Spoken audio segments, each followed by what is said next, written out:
ಉಳಿಸಿ ಉಳಿಸಿ ವಿದ್ಯಾಭ್ಯಾಸ ಖಾಸಗೀಕರಣ ಪಡೆಯುವುದನ್ನು ನಿಲ್ಲಿಸಬೇಕು. ಸಾವಿರಾರು ಪ್ರಾಥಮಿಕ ಶಾಲೆಗಳು ಮಕ್ಕಳಿಲ್ಲದೆ ಪ್ರತಿ ವರ್ಷ 5 ಮಕ್ಕಳು 6 ಮಕ್ಕಳಿಗೆ ಬಂದಿದ್ದಾರೆ. ಹಾಗೂ ಸಾವಿರಾರು ಪ್ರಾಥಮಿಕ ಶಾಲೆಗಳು ಕಟ್ಟಡಗಳು ಶಿಥಿಲವಾಗ್ತದವೆ. ಒಂದು ಶಾಲೆಗಳು ಸರ್ಕಾರಿ ವ್ಯವಸ್ಥೆ ಸರಿ ಇಲ್ಲ. ಸಾವಿರಾರು ಖಾಸಗಿ ಶಾಲೆಗಳ ಬಿಲ್ಡಿಂಗ್ಗಳ ಮೇಲೆ ಬಿಲ್ಡಿಂಗ್ಗಳು ಆಗ್ತಾಯಿದ್ದಾವೆ. ಏನು ವಿದ್ಯಾಭ್ಯಾಸ ಖಾಸಗೀಕರಣಗಳು ಪ್ರತಿ ವರ್ಷ ಜಾಸ್ತಿ ಆಗ್ತಾಯಿದೆ. ನಾವು ಈ ವರ್ಷ ಏನು ಸರ್ಕಾರಿ ಪ್ರಾಥಮಿಕ ಶಾಲೆ ಉಳಿಸಿ ಅಭಿಯಾನ ಒಂದು ಕಾರ್ಯಕ್ರಮ ಮಾಡ್ತಾಯಿದ್ದೀವಿ. ಏನು ಪ್ರತಿ ಮಂಡಲ ಪಂಚಾಯತಿಗೊಂದು ಒಂದೇ ಸೂರಿನಡಿ LKGಯಿಂದ ಹಿಡಿದು 10ನೇ ತರಗತಿವರೆಗೆ ಎಲ್ಲ ಮಕ್ಕಳುಗಳಿಗೆ ಒಂದು ವಿದ್ಯಾಭ್ಯಾಸದ ವ್ಯವಸ್ಥೆ ಆಗಬೇಕು. ನಾವು ಸರ್ಕಾರಿ ಶಾಲೆಯಲ್ಲೇ ಓದಿದ್ದು. ಆದರೆ ನಾವು ಓದೋಕ್ಕಿಂತನೂ ಇವಾಗ ತುಂಬ ಸರ್ಕಾರಿ ಶಾಲೆಗಳನ್ನ ಮುಚ್ಚಿಸ್ತಾನೆ ಇದ್ದಾರೆ.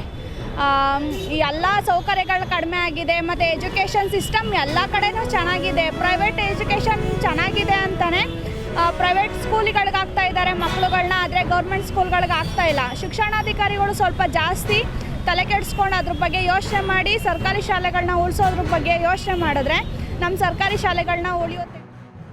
ಮಂಡ್ಯ ಸಂಜೆ ಸರ್ಕಲಲ್ಲಿ ಸರ್ಕಾರಿ ಶಾಲೆ ಉಳಿಬೇಕು ಅನ್ನೋ ಒಂದು ಉದ್ದೇಶದಿಂದ ನಮ್ಮ ಮಾತೃಭೂಮಿ ರುದ್ರಾಶ್ರಮ ಏನು ನಮ್ಮ ಜೈನ್ ನಾಗಣ್ಣವರು ಇವತ್ತು ಮಾಡ್ತಾಯಿದ್ದಾರೆ. ಅದಕ್ಕೆ ನಮ್ಮ ಕರ್ನಾಟಕ ರಕ್ಷಣಾ ವೇದಿಕೆ ವತಿಯಿಂದ ಇವತ್ತು ಒಂದು ಬೆಂಬಲ ಕೊಡುವಂಥದ್ದನ್ನ ನಾವು ಮಾಡಿದ್ದೀವಿ. ಜೊತೆಗೇನು ಸರ್ಕಾರಿ ಶಾಲೆ ಉಳಿಯಬೇಕು ಅನ್ನೋ ಅಭಿಯಾನ ನಡೀತಾ ಇದೆ, ಅದು ಸಾರ್ವಜನಿಕವಾಗಿ ಮತ್ತು ನಮ್ಮ ಅಪ್ಪಟ ಕನ್ನಡದ ಅಭಿಮಾನಿಗಳಿಗೆ ಇದ್ದೇ ಇರುತ್ತೆ. ಆದರೆ ಇವತ್ತು ಸರ್ಕಾರ ಗುಣಮಟ್ಟದ ಎಲ್ಲ ಸವಲತ್ತುಗಳನ್ನ ಕೊಡ್ತಾ ಇದೆ, ಇನ್ನೂ ಕೊಡಬೇಕು. ದಿನೇ ದಿನೇ ನಶಿಸ್ತಾ ಇದೆ. ಕಾರಣ ಅಲ್ಲಿ ಉತ್ತಮವಾದ ಗುಣಮಟ್ಟದ ಶಿಕ್ಷಣ ದೊರೆಯದ ಕಾರಣ ಇವತ್ತು ಏನು ಸಾರ್ವಜನಿಕರು ಈ ಕಾನ್ವೆಂಟ್ ಇಂಥ ಒಂದು ಶಾಲೆಗಳಿಗೆ ಪ್ರೈವೇಟ್ ಶಾಲೆಗಳಿಗೆ ಹೆಚ್ಚಿನ ಆದ್ಯತೆಯನ್ನು ಕೊಡ್ತಾ ಇದ್ದಾರೆ. ಸರ್ಕಾರ ಈ ನಿಟ್ಟಿನಲ್ಲಿ ಕ್ರಮ ಕೈಗೊಂಡು ಸರ್ಕಾರಿ ಶಾಲೆಗಳನ್ನು ಉನ್ನತೀಕರಣಗೊಳಿಸಬೇಕು. ಅದರಿಂದ ಜನಕ್ಕೆ ಭಾಳ ಅನುಕೂಲವೂ ಆಗ್ತದೆ.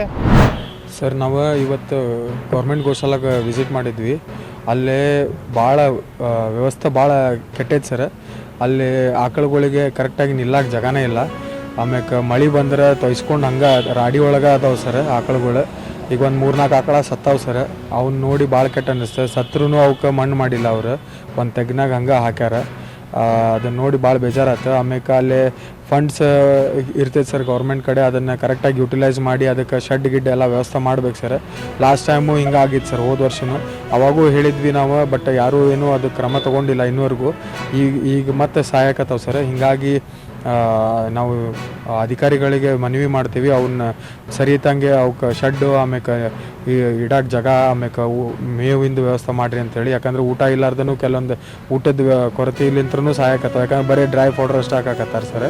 ಸೊ ವೆಟ್ ಪೌಡ್ರ್ ಇಲ್ಲ, ಅಲ್ಲೇ ಹಸಿ ಮೇವು ಏನೂ ಇಲ್ಲ. ಸೊ ಅದನ್ನು ವ್ಯವಸ್ಥೆ ಮಾಡಿರಿ ಅಂತ ಹೇಳಕ್ಕೆ ಇಷ್ಟಪಡ್ತೀನಿ ಸರ್.